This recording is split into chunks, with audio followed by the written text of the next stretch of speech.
ಎಷ್ಟೋ ಸಲ ನಮಗೆ ಗೊತ್ತಾಗದೆ ನಮ್ಮ ಜೀವನದ ದೊಡ್ಡ ಅಧ್ಯಾಯವೊಂದು ಸದ್ದಿಲ್ಲದೆ ಮುಗಿದು ಹೋಗಿರುತ್ತದೆ.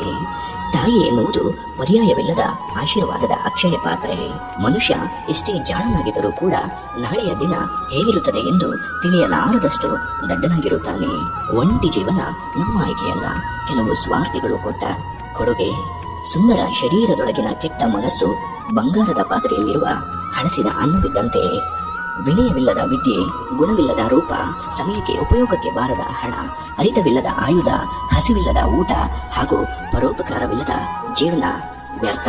ಇನ್ನೊಬ್ಬರು ಸರಿಯಿಲ್ಲ ಎಂದು ಹೇಳಬೇಕಾದರೆ ಮೊದಲು ಅದನ್ನ ಹೇಳುವವರು ಸರಿಯಿರಬೇಕು.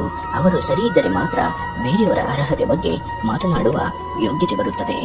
ದೇವರು ಯಾವಾಗಲೂ ಒಳ್ಳೆಯವರನ್ನೇ ಪರೀಕ್ಷಿಸುತ್ತಾನೆ ಹೊರತು ಕೆಟ್ಟವರನ್ನಲ್ಲ. ಏಕೆಂದರೆ ಈ ಜಗತ್ತಿನಲ್ಲಿ ಜನ ಚಿನ್ನವನ್ನು ಪರೀಕ್ಷಿಸುತ್ತಾರೆ ಹೊರತು ಇದ್ದಲಿಯನ್ನಲ್ಲ.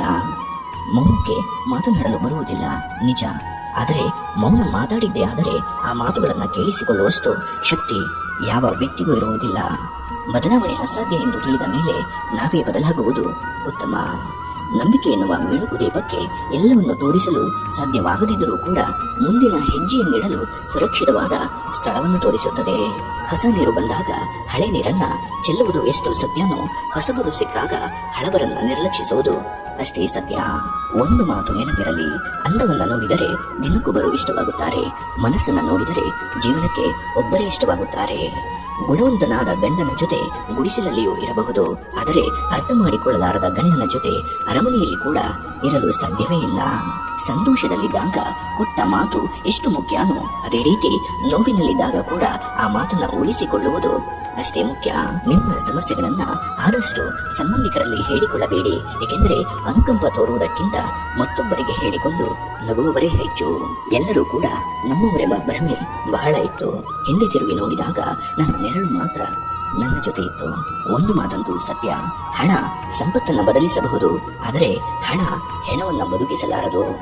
ಬಡವನಿಗೆ ಅನ್ನ ಇಲ್ಲದೆ ಹೊಟ್ಟೆ ಹಸಿಯುತ್ತದೆ, ಆದರೆ ಶ್ರೀಮಂತನಿಗೆ ಹೊಟ್ಟೆ ತುಂಬಿ ಅನ್ನ ಹಳಸುತ್ತದೆ. ಜೀವನದ ಪರಮ ಸತ್ಯ. ಬದುಕು ಒಂದು ಕ್ರಿಕೆಟ್ ಆಟ ಇದ್ದಂತೆ.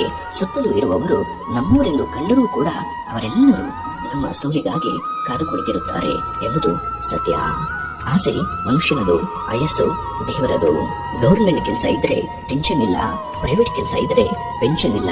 ಇದು ಕೆಲಸ ಮಾಡುವವರ ಜೀವನ. ಬೇರೆಯವರ ಮುಂದೆ ಕೈ ಚಾಚೋದಿಲ್ಲ. ತನಗೆ ಹಸಿವಿದ್ರೂ ಕೂಡ ಬೇರೆಯವರ ಹಸಿವು ನೀಗಿಸುವುದನ್ನ ಬಿಟ್ಟಿಲ್ಲ. ಇದು ರೈತನ ಜೀವನ. ಕೆಲವೊಮ್ಮೆ ವಾದ ಮಾಡಿ ನೋವನ್ನ ಅನುಭವಿಸುವುದಕ್ಕಿಂತ ಹೌದು ನನ್ನದೇ ತಪ್ಪು ಎಂದು ಮೌನವಾಗಿರುವುದು ಉತ್ತಮ. ಬದುಕಿನ ವಿಪರ್ಯಾಸ ಅಂದ್ರೆ ಯಾರ ಜೊತೆ ತುಂಬಾ ಮಾತನಾಡಬೇಕು ಅಂತ ಆಸೆ ಪಡ್ತೀವೋ ಅವರೇ ನಮ್ಮ ಜೊತೆ ಇರೋದಿಲ್ಲ. ಅತಿಯಾದ ನಂಬಿಕೆ, ಅತಿಯಾದ ಒಲವು, ಅತಿಯಾದ ಕಾಳಜಿ. ಆದರೆ ನೆನಪಿರಲಿ, ಮಿತಿ ಮೀರಿದರೆ ಅಮೃತವು ಕೂಡ ವಿಷವಾಗುವ ಸಾಧ್ಯತೆ ಇದೆ. ನೆನಪಿರಲಿ, ದುಡ್ಡಿನಿಂದ ಒಳ್ಳೆಯವರನ್ನ ಖರೀದಿಸಬಹುದು, ಆದರೆ ಅದೇ ದುಡ್ಡಿನಿಂದ ಒಳ್ಳೆಯವರನ್ನ ಖರೀದಿಸಲು ಸಾಧ್ಯವೇ ಇಲ್ಲ. ದೇವರಿಗೆ ನಮಸ್ಕರಿಸಬೇಕು ಅಂತ ಇಲ್ಲ, ಆದರೆ ದೇವರ ತರಹ ಬಂದು ಸಹಾಯ ಮಾಡಿದವರಿಗೆ ನಮಸ್ಕರಿಸಿದರೆ ಸಾಕು, ಅದೇ ದೇವರಿಗೆ ನಮಸ್ಕರಿಸಿದ ಹಾಗೆ. ಕಡೆಯದಾಗಿ ಒಂದು ಮಾತು, ನಿನ್ನನ್ನು ನಿರ್ಲಕ್ಷಿಸುವವರ ಕಡೆ ತಲೆ ಹಾಕಬೇಡ. ದುರಹಂಕಾರ ಇರುವ ಕಡೆ ನೀನು ನಿಲ್ಲಬೇಡ. ಸ್ವಾರ್ಥ ತುಂಬಿರುವ ಜನಗಳ ಬಗ್ಗೆ ಯೋಚಿಸಲೇಬೇಡ. ಇದು ನೆಮ್ಮದಿಯ ಬದುಕಿಗೆ ಪರಮಸೂತ್ರಗಳು.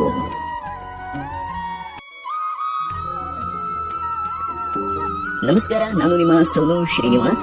ನೆನಪಿರಲಿ, ಪ್ರತಿ ಸೋಮವಾರ, ಗುರುವಾರ ಹಾಗೂ ಶನಿವಾರ ರಾತ್ರಿ 8ರಿಂದ ಪ್ರೀತಿ ಮಾತು ವಿತ್ ಸೋನು ನೇರ ಪ್ರಸಾರ ಕಾರ್ಯಕ್ರಮವಿರುತ್ತೆ. ನೀವು ಕರೆ ಮಾಡಿ ಮಾತನಾಡಬಹುದು. ಹಾಗೂ ನಿಮಗೆ ಪರ್ಸನಲ್ ಕೌನ್ಸಿಲಿಂಗ್ ಅವಶ್ಯಕತೆ ಇದ್ದಲ್ಲಿ ಸ್ಕ್ರೀನ್ ಮೇಲೆ ಕಾಣ್ತಿರೋ ನಂಬರ್ಗೆ ವಾಟ್ಸ್ಆಪ್ ಮಾಡಿ ಹಾಗೂ ನಿಮ್ಮ ಸಮಯವನ್ನು ತೆಗೆದುಕೊಳ್ಳಿ. ನೆನಪಿರಲಿ, ಇದು ಸೌದ ಮನಸ್ಸುಗಳಿಗೆ ಸಾಂತ್ವನ ಹೇಳುವ ಸಾರ್ಥಕ ಕೆಲಸ.